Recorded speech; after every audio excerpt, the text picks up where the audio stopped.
Yo YouTube, welcome back. A little window into my life for this day. This is Monday the 8th of March.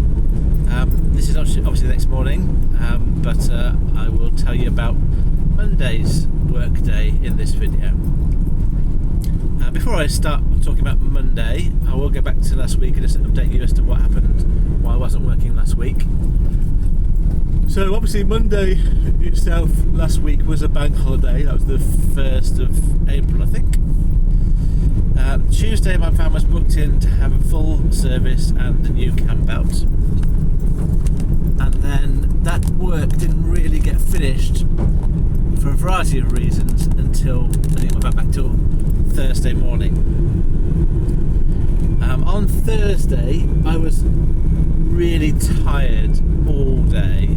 I think I had a nap in the afternoon. I didn't feel up for working at all, and I also had on Friday afternoon an appointment booked in at the hospital, and so I decided that I would just end up having the rest of the week off to recuperate a bit and get myself in the right frame of mind for working. As a slight side note, I will just for the record say that I do find that getting up in the mornings is really difficult at the moment. I've never been a morning person anyway, but with my health condition I do sense it's even harder to sort of get myself out of bed and get on with my day. It's nothing to do with the job. That I like my job, I love my job, and it's not that that's put me off. It's just literally getting out of bed is hard to motivate myself to do it, and it's too comfortable, and I'm always very tired, and there's always a temptation just to stay and sleep for a bit longer. So that's not necessarily great for this sort of job. You can get by with doing a slightly different later shift, but it's harder. There's always work available. You could do nighttime work with this job, but it's not something I want to specialise in. So just a little aside, it is quite tough. I find it quite tough for me in the mornings generally. So I hadn't got a job booked in. I did look on Friday before Monday. Didn't get a job, but I did actually look on the Sunday, and a couple of jobs came up on Sunday, which I put a bid on for the following day, and I got one of them. And the one I got was from Peterborough going to Ilkeston for a short wheelbase van. It was for the bad side, the downside of it, which I was dreading. It was an 8 o'clock pickup, and I almost didn't bid on it because of that reason alone. But I thought I can't not pick up work for that reason. I have to get myself there. So I bid on it. I bid £60 for the 63 loaded miles, and I got it. Got called quite late on the Sunday night about it, and so I left my house at about 7:35. I got up about 6:30, I think, and I arrived on site absolutely just before 8 o'clock. The guy I was picking up from was really friendly, and he helped me load up the van with some longish boards. Before I left, he rang a contact at the place I was going to and asked whether he would want me to take some extra bits that he had spare, and the guy said yes. So I took a few extra boards. It made no difference to my load. Basically, I had 10 boards to take, and I was given 3 extra boards from the actual load, so I wasn't going to make a fuss about that. There was no problem at all for me. And then I made my way towards Ilkeston from Peterborough. And the first little aside about this job I want to talk about is I remember distinctly, sort of 8:30, 9 o'clock, driving towards Ilkeston, and thinking, it is a really good job again. The sun was shining a little bit. It was a spring day. I had a nice friendly conversation with the guy at pickup, and I just thought, what a great job to do. It was really so lucky to do this job. So that feeling, I often get that feeling with this job, particularly when I've had a weekend or a week off. The feeling of going back on the road is really positive. Yes, so I got myself to Ilkeston for just before 10ish. I think it was about 5 to 10, 9:55. And the security guard pointed me in the direction of the office I was going to. So I went to the office and they directed me to their warehouse, which was the other side of the industrial estate. So I found that okay, got offloaded. Again, friendly guys, had really enjoyed the experience. And then I parked up, this was about 10:15, parked up just off their entrance, on the industrial estate, plenty of parking there, and looked for another job. And today, as in Monday, I decided that I would go back to my usual pricing scheme, sort of on the higher end. So I was bidding £60 as a minimum price job for a long wheelbase van work. I was looking at sort of £1 a mile for everything else, a small van, and just see whether I got anything. And then a job came up, going from Nottingham, NG, I think it's 15, going to Spalding. And it was, I think it was about 66 miles, yeah. And it's for a long wheelbase van. And I bid £80, equivalent to about £1.20 a mile. And I got a call at 10:27. So I'd only been waiting for about 10 minutes bidding on stuff, and I got this job pick up. I had bid on a few other things in the meantime. There was a reasonable, it wasn't pinging, I would say, but there was a reasonable trickle of jobs coming through. So I was really pleased to have got a job so quickly. And that took me pretty close to home. So I was then not sure what I was going to do. Because I was pretty sure I wanted to stay at home that night. So I thought, well, I'll do the job. While I'm in Spalding, I'll pop to the shop, go home with the groceries, because that's a job I had to do. And my daughter was coming to visit me on Friday for a couple of days, so I wanted to get some food in for her and her boyfriend. So I thought I'll get that done now, so I guarantee it's done, and then I'll see how it goes. Now, the job that I got to Spalding ended up being a lot more hassle than it should have been, partly down to my mistakes and partly just down to sort of just the way some things go. I'm going to explain to you most of what happened, but not everything. And I think I want to explain a bit about this. So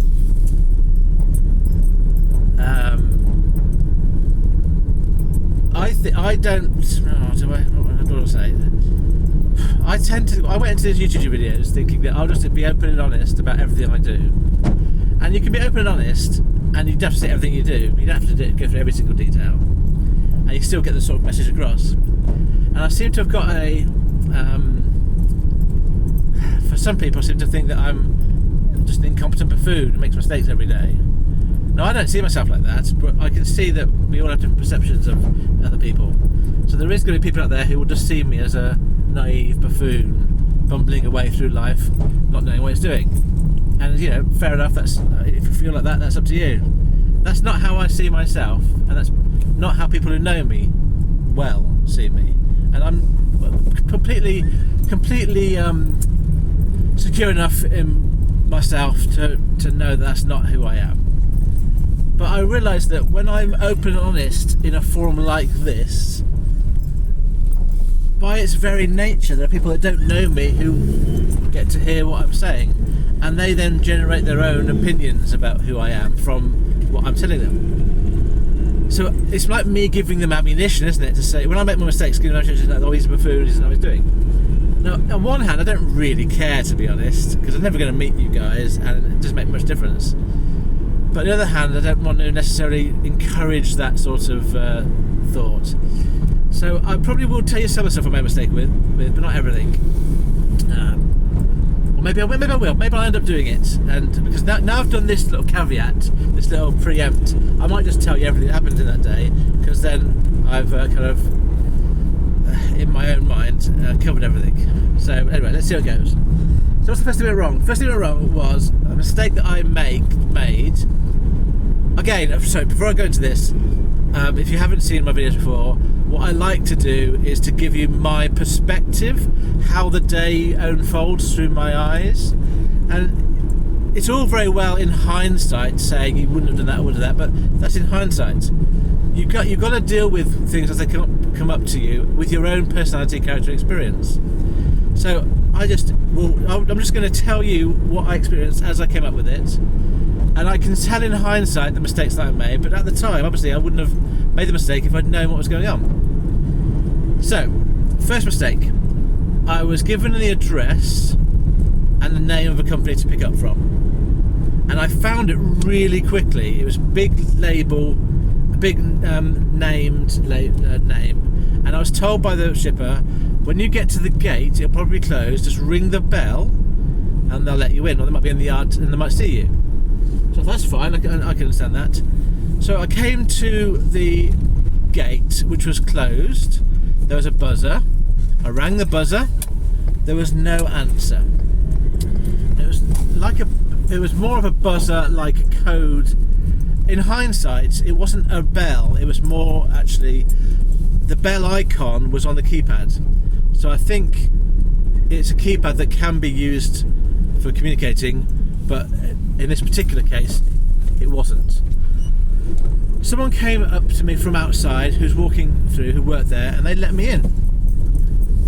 But they put a code in and let me in. And there's no questions asked about what I was there for or anything like that. And I said that, and when I got round to the inside, and it wasn't obvious where there was a place to offload or to collect. There was a locked gate with some items behind it, pallets behind it, so that it could be behind that gate there. But it wasn't obvious. So I spoke to the lady who let me in when I got in there, and she said, "Oh, you go to the wrong place. Go around the back. Go to Goods Inn. Oh no, go to Stores." I think she said. So going to Stores to me seemed like a much more relevant place to go to. So I thought and I was looking for a gate that was closed as well. So I went around the back of the building. I came to an exit gate and an entrance gate. And there's a bell on the entrance gate, an actual bell. So I rang that, and then I was let in without anyone answering the bell. And there was a guy in a high-vis who came out of the warehouse, and I said to him I was there to collect, and he had no idea what I was talking about, but he did know the person. I was given a contact name but not their number, so I gave him the contact name, and he rang that person, and that person then said, "Oh yeah, go to the other site, we'll be waiting for you." So he said, just go out of here, go to the main road, and you'll see the shutters opening when you get there. And I thought, okay, fair enough.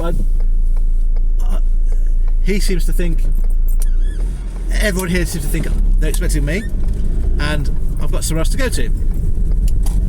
Now, I was a little bit unsure. I asked him to repeat himself. I said, go onto the main road, and then you'll see the shutters there. And I thought, well, okay, fair enough. I was on the main road a moment ago, but I didn't see shutters that were anything like this company. But I'll do what it says. And I went to the main road, and I could not see an obvious connection point. So I went around the back, went further on down the road, back round, and I couldn't find it. So I called the shipper at this point, and I was a bit frustrated because I thought, oh yeah, the other thing I forgot to mention was when I came out of the exit, the gates wouldn't open automatically. I had to wait for about 5 minutes for a lorry to come behind me, and then when the lorry came behind me, then the gates opened. It was all a bit deserted. It was a bit difficult because there wasn't a lot of people around. So, the gate was a long way from where I met the person. So I'd have to have gone back on myself, driven back down, and I thought I'd wait. So in the end I got out. I thought going back to where I've just been to isn't going to be any good. I'm not getting any better instructions from them than I had the first time. So I rang the shipper and said, I'm a bit stuck here, I can't find where I'm meant to go. And he said to me, did you go to the road on the address? And he had put, this is my mistake, he had put the road on the, so the postcode took me to the main road, And then there was like a side road that he'd named, and if I'd got to the side road and gone down to the end of the side road, I'd have found the right place. So once he said that to me, I got there really easily. The unfortunate thing was, though, the impression that I got from me calling him was I think the shipper got a bit cross with me for not reading his instructions. Now, he didn't say anything, it's just the tone. And I sort of thanked him for doing it. Well, I'm not sure. Yeah, I said I got there. It was a bit of a weird conversation. It wasn't like very friendly. It was a bit like, "Oh, I've told you what to do. Get on with it." But tone, not in the words. But that's what I picked up from it. So I got to the pickup point, and I thought, "Oh, that's my first mistake. I didn't read the notes properly about the side road." But there was a gate and there was a button, and there were, so it wasn't like, and it was the right labelled business. It wasn't a different business. So I got loaded up with 3 pallets, which fitted really nicely on my van.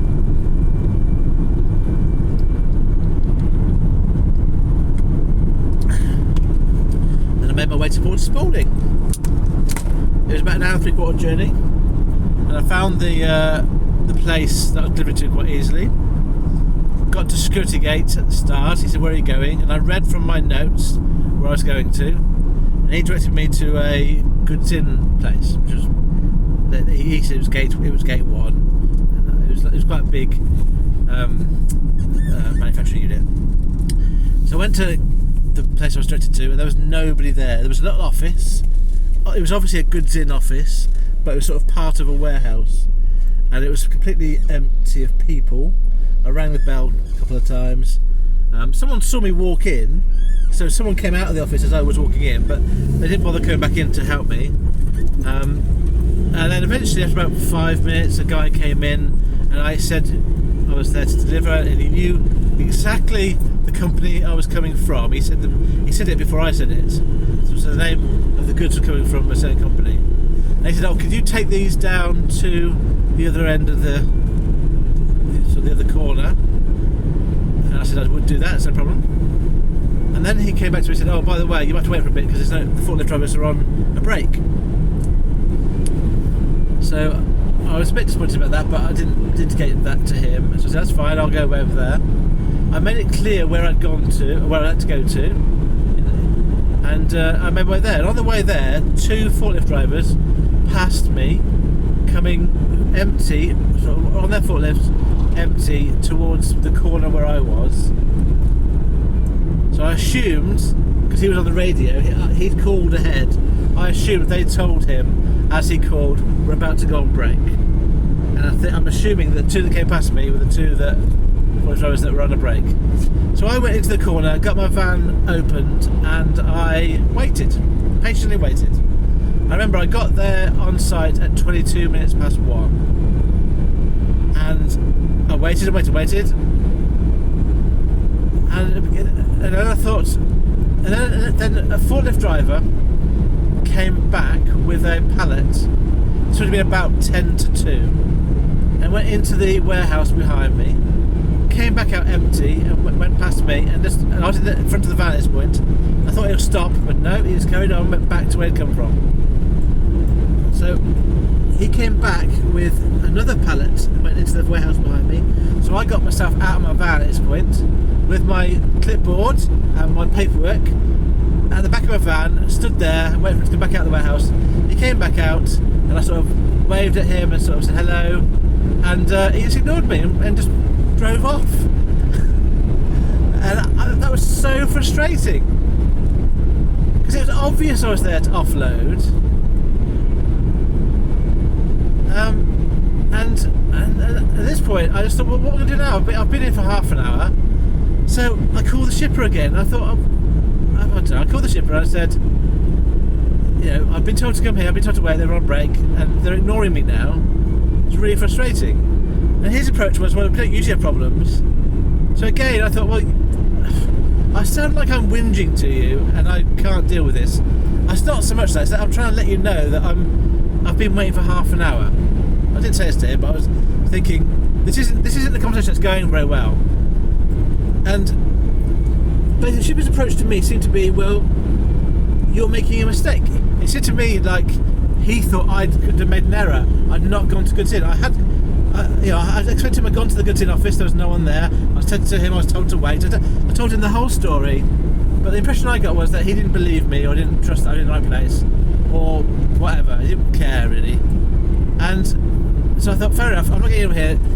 We've obviously got the bad foot with the shipper, both because we're not finding the pickup point and then moaning about having to wait for half an hour from his perspective. So I thought, I'm not getting anywhere with him. Let's put this phone down. Let's just try and resolve this myself. So I put the phone down. Oh, well, let's put it down. Interesting, isn't it? You don't put phones down anymore, do you? You turn them off. I keep remembering from the good old days with the rotary dial phone, and you put the handset down. So for some reason, putting the phone down is how I say I should close the call. Anyway, so I stopped the call with the shipper, and I didn't put the phone down at this point. I put it in my pocket. And then I started to drive up back towards the Goods Inn office. I thought I have to find someone and find out what's going on. And halfway there, it's about a 100-metre journey. Halfway there, there's another good forklift driver driving towards me. I hailed him down like a cab, and I said to him, I'm really frustrated here, I need to offload, can you help me? And he said he didn't know anything about it, he'll go find out. And I remember that the first guy had said to me something like, just tell them to offload you and then we'll sort it out later. So I told the forklift driver that he just wanted me, the guy that I met originally, just wanted me to get them offloaded somewhere, and then they'll deal with them another time. So he was happy with that. He recognised I was frustrated, and his name was Chris in the end. So we'll shout out Chris. So Chris and I got us offloaded. 3 pallets put down by the outside of the warehouse where I was originally parked. I got some paperwork. He didn't want to take the paperwork that was the customer copy off me, so I stuck it on top of the pallet. I had to get a piece of tape from my van to stick it down because it was very windy. There's nowhere to sort of store the paperwork in a flap. So I did that, and then I went to take a photo of the. I went back to my van. Went to take a photo of the pallets in situ for the app. One thing I forgot to mention was I was on 1%. I realised I was on 1% charge because although my phone had been plugged in, it hadn't been plugged in completely at the socket in my van, so it hadn't been charging all day. So I was on 1% charge, and I wanted to get this photograph taken and then put on CX. And this is the bit that I'm going to tell you about. Actually, I wasn't going to do it, so this bit I will now. Because it's happened to me a couple of times. It's really frustrating. So I then couldn't find my work phone. So I have 2 phones. I have one I call a personal phone, which is basically a spare phone, and then my work phone, which I use for CX and everything. And I couldn't find my work phone. And I wasn't wearing a jacket. I was just wearing a t-shirt, and I was wearing trousers. I checked my pockets of my trousers so many times. It's ridiculous. You do it once, or I did it once. I thought it's definitely not there. Look in my van, look in my cab, can't find it. Oh, look at pockets again. If I missed it, really feel around. So it wasn't in the cab. So I went to the back of the van. I thought I must have dropped it in the back of my van when I was getting everything ready. And this is when the next bad thing happened to me, which has caused me quite a lot of actual physical pain, literal pain. So I will describe the situation, and this is where those guys that think I'm a bumbling idiot will just be laughing their heads off. I don't know why he beats me then. I was in my lane, I'd been indicating. That was unnecessary. It's an angry lorry driver. So, oh yeah, do you know what? You may not know, but when you have a large wheelbase van or any kind of medium wheelbase van, you can open up the back doors fully, so the right pin back. And when you do that, there's like a little hinge hook that goes into place to reinsert the doors. As I, in my anxiety-driven state, got back into my van, I jumped up into my van too close to that hook, and that hook grazed the back of my back quite badly. So I was in the back of my van with this grazed back, looking for my phone, couldn't find it. Obviously by this point I had my other phone in my hand and I was ringing a number. And I have been in situations where I've rung the number and you can hear the alarm, hear it ringing, and find the phone. And that moment where I'm ringing my second phone to find my work phone and it rings is always really satisfying. Even if I haven't yet found it, I know it's in the van somewhere. But this time it was silent. I couldn't hear anything in the back of the van. And I did the same in the cab.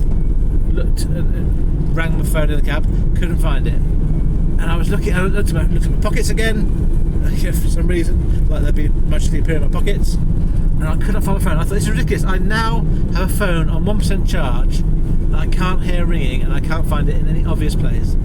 I thought, have I left it? Did I leave it on the forklift as he was signing my paperwork? I wouldn't do that. Why would I do that? Have I left it? Did it fall underneath the van? I was going to look underneath the van. Was it in some way? Did I maybe if when I was talking to the forklift driver, sort of a few metres down the road, maybe I dropped it out of the van there, but that seemed unlikely. So I had no idea where it was, and it was really frustrating. And as I came out of the van, having tried to ring it from the back of the van, there's a guy walking out of the warehouse saying, "Is that your phone?" And I'd left it on top of the 3 pallets. I'd put a phone on the left-hand pallet. I'd stuck the notice on the middle pallet, and I'd walked past the 3rd pallet back to my van. So I was so relieved to have that phone back, and so happy that you found it. I probably would have gone to the pallets as my last resort. I probably would have found it eventually. Well, I would have found it eventually because I would have gone to the pallets eventually. But it's a horrible feeling when I lose my phone because I rely on that so much. Yeah. So by the time I'd waited for it to be uploaded, I'd found my phone, done all the paperwork, got off site. It was about 20 past 2. Quarter past 2. I was kind of wasted about, because they hadn't come and uploaded me straight away, I wasted about 50 minutes on that side. So I was in a bit of pain, I was a bit frustrated, so I went and did grocery shopping, got myself a bit of lunch, and then sat in the van, eat my lunch, and then went home. And that was it, that's the end of my day, because I got home about 3. My work phone was really low on charge, and by the time I'd unpacked all the shopping, it was getting close to 4 o'clock. I was quite tired. I ended up basically having a nap, and that was the end of my day. So that was that. It was a short day. I've got some stats for you, and because my phone wasn't charged up, I didn't have a time to bid on a job for this morning, so I didn't have anything booked in. So I did fill up with fuel on the Sunday, so I've got a price of fuel for this week of 16.10 pence per mile. On Monday I drove 171 miles, 171. I worked for about 7 hours in the end, so quite a short day. I did 2 CX jobs, one for £60 going from Peterborough to Ilkeston, and then one from Nottingham to Spalding for £80. There's £140 in total, 140. I spent £27.53 on fuel, which meant that after fuel costs I earned net £112 on Monday.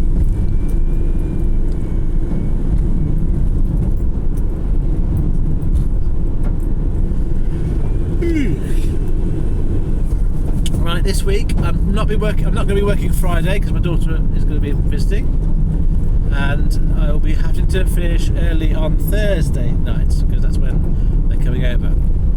So I've now got 3 days left to go this week, and we'll see how it goes.